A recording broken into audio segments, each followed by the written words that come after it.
Qu'est-ce qu'un Scrum Master? C'est une question que se posent énormément d'organisations et énormément d'équipes avec l'essor et la massification de Scrum dans les organisations. Pour bien comprendre le rôle de Scrum Master, il faut simplement le traduire en français. Vous êtes maître Scrum, c'est-à-dire quelqu'un qui connaît le guide Scrum sur le bout des doigts. Le guide Scrum, c'est la référence de Scrum qui décrit l'intégralité de Scrum. Il est disponible en téléchargement et consultation sur scrumguides.org.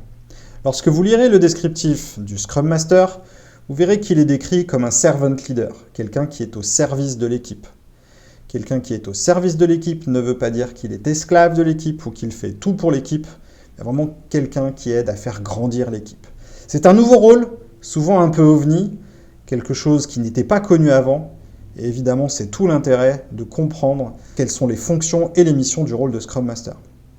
Un Scrum Master aura à intervenir auprès de 3 entités bien particulières. Le Product Owner, qui est responsable du succès du produit, qui est porteur de la vision du produit, qui va être en interface entre un monde des utilisateurs et un monde plutôt de la réalisation.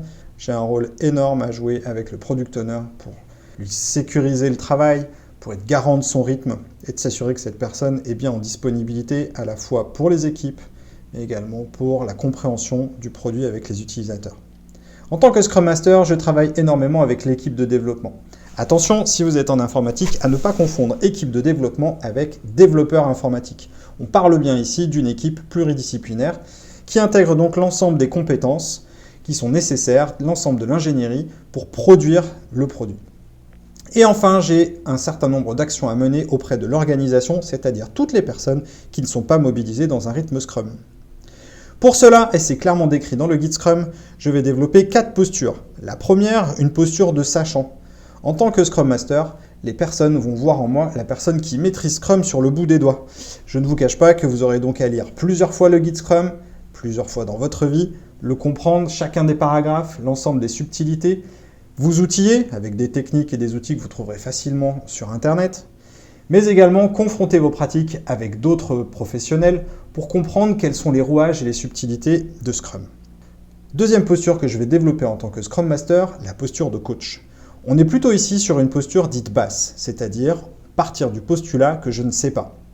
C'est-à-dire que face à une personne ou une équipe qui s'interrogerait et qui se poserait des questions sur une thématique assez complexe, mon rôle en tant que coach va être de les aider à grandir, c'est-à-dire à cheminer pour qu'ils ou elles trouvent leur réponse à leurs propres questions.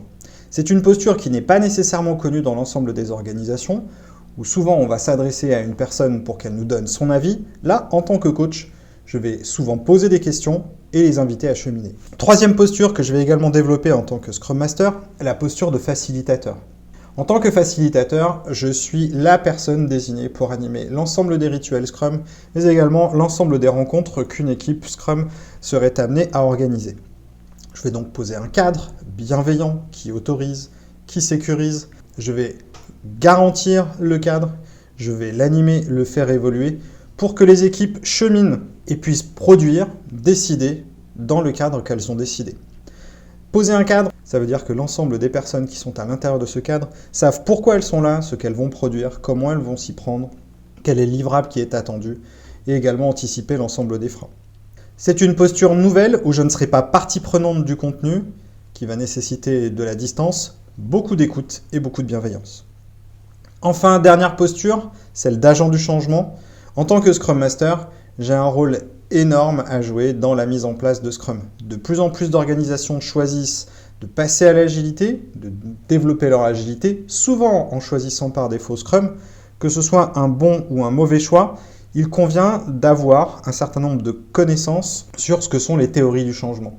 Comment est-ce qu'on va perturber les habitudes en place, les frontières qui sont déjà établies, comment accompagner les organisations à comprendre ce qui va changer, les nouvelles habitudes, les nouvelles interactions entre les personnes, comment travailler sur le cheminement individuel, comment travailler sur le cheminement collectif, comment est-ce que les managers vont se positionner. En tant que Scrum Master, vous êtes conscient de la mise en place de Scrum uniquement comme un processus est loin d'être la finalité.